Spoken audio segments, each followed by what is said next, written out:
Yo, hello kalian semua. Bersama saya lagi Profesor Y kali ini dalam Renungan Geeks. Dan saya di sini sedikit ingin membahas sebuah artikel yang saya baca. Memang judulnya agak sedikit mengecoh. Iya, apa sebenarnya mengecoh juga. Judulnya itu sebenarnya kayak 12 red flag. Red flag itu apa red flag? Red flag itu bendera merah ya, red flag. Bendera merah bagi kalian nih, nggak tahu sih, aku nggak tahu terjemahannya apa. Sepertinya menarik, dan kemudian saya bookmark, dan ketika saya baca, ternyata bahasa Indonesianya tuh 12 tanda-tanda kalian belum siap menikah. Judulnya emang nggak jelas emang. Dan dari 12 tanda-tanda itu ya saya lupa, karena yang lain itu tidak ada hubungannya sama saya. Cuman ada dua buah tanda yang ada hubungannya sama saya, dan ini yang menunjukkan bahwa saya tidak siap menikah. Bukan tidak siap, belum siap juga. Dan juga ada sedikit desakan juga di teman-teman. Kenapa sih kok pemikiranmu lo gimana? Kamu udah gede, tidak ada yang bicarakan umur di sini. Kamu udah gede, kenapa kok nggak? Ya itu pilihan, itu privasi, itu pilihan pribadi. Jadi ya tak bicarain aja tanda-tandanya apa. Tanda-tanda yang dua ini adalah tanda-tanda yang mungkin sedikit nggak umum juga sih sebenarnya, dan juga mungkin tidak terlalu berlebihan kalau saya bilang bahwa orang yang di situ mungkin menikah muda itu di situ memiliki harapan yang besar kepada pasangannya. Nah, dan itu yang itu tidak menunjukkan bahwa dia itu siap menikah gitu loh. Nah, tanda-tandanya itu yang dua ini itu bisa saya jadikan satu, bahwa kalian itu tidak siap menikah kalau kalian tidak bisa menggeser prioritas kalian untuk kepentingan bersama. Nah, selama kalian di situ masih single, masih jomblo atau apapun, kalian pasti bisa melakukan sesuai dengan prioritas kalian. Mungkin kalian yang suka ngegame ya prioritasnya ngegame. Mungkin kalian yang suka nonton film ya prioritas kalian adalah nonton film.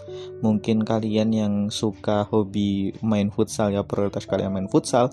Artinya kayak gimana? Ketika kalian mendapatkan suatu kesempatan, suatu waktu, atau mungkin uang, sumber daya, kalian akan langsung mengalokasikan sumber daya tersebut kepada prioritas kalian. Mungkin kalau kalian yang hobinya ngegame, mungkin Dota, Mobile Legends, dan lain sebagainya, ketika kalian dapat gaji, insya Allah gaji itu akan kalian sisihkan entah berapa persen untuk membeli diamond, membeli item, dan lain sebagainya. Itu prioritas kalian, bukan? Atau ketika kalian di situ suka untuk membaca buku, pastinya akan kalian sisihkan entah berapa persen, entah berapa bulan sekali, entah berapa kali sebulan, itu pasti akan kalian sisihkan. Nah, ketika kalian nggak bisa menggeser prioritas kalian untuk prioritas dengan kepentingan bersama pasangan kalian belum siap untuk menikah. Nah, menggeser untuk prioritas bersama ini maksudnya kayak gimana sih? Ya, prioritas kalian yang pertama mungkin untuk ketika kalian single ya mempertahankan kehidupan kalian. Itu prioritas kalian yang utama kan ya. Mempertahankan hidup kalian, yang mana ketika kalian nggak ada itu nggak hidup. bukan gak hidup. Mempertahankan hidup kalian, dan kemudian setelah itu baru keinginan kalian. Nah, ketika kalian sudah memiliki pasangan, prioritas kalian akan sedikit bergeser. Yang pertama adalah mempertahankan hidup kalian, kedua mempertahankan hidup pasangan kalian, dan ketiga menjaga agar hubungan kalian masih tetap berlangsung. Baru setelah itu kalian bisa memenuhi keinginan kalian yang pastinya lebih bawah daripada itu kan. Nah, ketika kalian di situ gak bisa menggeser keinginan kalian itu ke bawah, ya kalian berarti belum siap menikah. Simple as that. Dan ya sepertinya ya seperti itu. Dan mungkin menurut kalian yang mungkin di mabuk cinta itu mudah menggeser prioritas keinginan pasangan di atas keinginan kalian untuk sementara ini mudah. Tetapi kok ada tapinya, kayaknya saya mencari alasan banget buat gak menikah gitu. Ya bukan seperti itu sih. Tetapi kayak gini, ada sebuah quote, sebenarnya ya bukan quote, dan saya juga sedikit banyak percaya juga bahwa manusia itu memiliki 3 topeng. Lo tahu kan? Yang topeng pertama yang ditujukan ke publik, topeng kedua ditujukan kepada orang-orang yang private, dan topeng ketiga nggak ada seorang pun yang tahu. Nah, ketika kalian sudah menikah dan menjalani kehidupan, ya pastinya 3 topeng ini kalian mungkin bisa tahu semuanya. Mungkin topeng yang benar-benar secret, yang top secret, yang gak ada seorang pun yang tahu, ini bisa kalian ketahui. Karena ya kenapa kalian mungkin orang kalian bisa menipu orang tua kalian, tetapi untuk pasangan kalian ada banyak hal kesamaan, dan juga mungkin pola pikirnya itu bisa sama gitu loh. Bukan bisa sama juga sih sebenarnya, cara-cara menghadapi kehidupan itu gak beda jauh dengan pasangan. Gak mungkin dong beda generasi menikah kayak gitu kriminal. ya kayak gitulah. Artinya mungkin kalian bisa mengira bahwa kalian menggeser prioritas kalian, keinginan kalian hanya demi orang-orang yang mungkin sekarang kalian cintai. Tetapi ketika kalian mungkin melihat wajah sebenarnya dari orang tersebut, kalian gak tahu apa perasaan kalian. Mungkin saja kalian yang para cewek nih ya, mungkin lelaki yang mungkin kalian cintai terlihat bekerja keras, terlihat bertanggung jawab. Tetapi siapa yang tahu coba, kalau ternyata dia hanya bertanggung jawab padahal yang dia senangi saja. Mungkin emang dia suka pada itu sehingga dia terlihat bekerja keras, tetapi padahal yang lain dia terlihat males-malesan, dan kalian gak tahu kan sisi malesnya dia kayak gimana. Atau mungkin yang si cowok nih, bagi yang cowok, kalian gak tahu juga, mungkin kelihatannya dia bersih di luar tampak rapi, tetapi ternyata kamarnya berantakan ya. Ketika kalian mengetahui sisi bukan sisi gelap sebenarnya, sisi sebenarnya dari pasangan kalian juga harus memikirkan konsekuensinya. Apakah kalian masih bisa menggeser prioritas keinginan kalian itu ke dalam ke lebih bawah daripada mempertahankan hubungan? Nah, itu juga harus kalian pikirkan. Jangan hanya kalian melihat sisi luarnya saja dan kemudian ya seperti itu. Yaitu yang menjadikan sebuah hubungan itu toksik.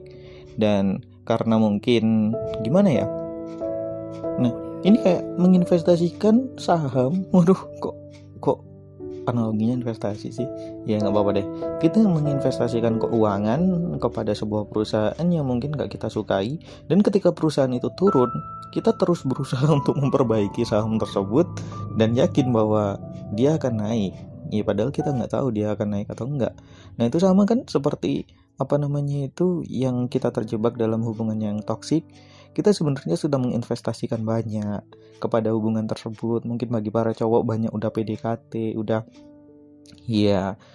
mengeluarkan banyak biaya untuk mendekati si cewek, atau mungkin si cewek juga mengeluarkan banyak biaya untuk mendekati si cowok. Cowok apaan coba? Ceweknya mau dekat-dekat aja ada biayanya. Iya. Iya, cowok mahal kayak gitu. Nah, dan kemudian ketika berhasil, dan ternyata setelah berhasil seperti itu, kita sudah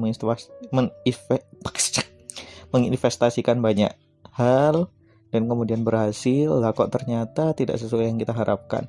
Ya pastinya kita gak ingin merasa bahwa biaya yang kita keluarkan itu sia-sia dong. Sehingga kita akan berusaha untuk merubah pasangan kita untuk sesuai dengan kita. Dan itu pastinya ya kecil kemungkinan berhasil. Nah, maka dari itu, kalau dari saya sih, ketika kalian di situ memang benar-benar nggak bisa menggeser prioritas kalian dan nggak yakin bahwa kalian bisa menggesernya hanya untuk orang yang kalian suka, ya jangan dulu untuk menikah lah. Ya. Orang yang bisa menggeser prioritas itu ya nggak harus cantik kok, nggak harus kaya, nggak harus pinter, nggak harus apa. Ya pokoknya kalian ketika merasa, oh sepertinya saya ingin melihat dia tersenyum. Nah, sesederhana itu sebenarnya. Nggak harus cantik, nggak harus kaya, meskipun orang itu kumal. Tapi siapa juga yang ingin lihat orang kumal tersenyum? Iya ada sih. Wah ada kok yang pengen lihat orang kumal tersenyum. Iya cerita-cerita inspirasi itu yang pengen lihat anak yatim tersenyum. Oke, udah seperti itu ya, kesimpulannya itu dari artikel yang kemarin tak baca sedikit tentang 12 red flag atau bendera merah yang ternyata adalah 12 tanda-tanda kalian belum siap menikah. Oke, terima kasih kalian semua sudah mendengarkan. Jangan lupa like dan subscribe dengan yang lain yang mungkin lebih absurd lagi daripada yang ini. Oke, terima kasih kalian semua sudah mendengarkan dan sampai jumpa.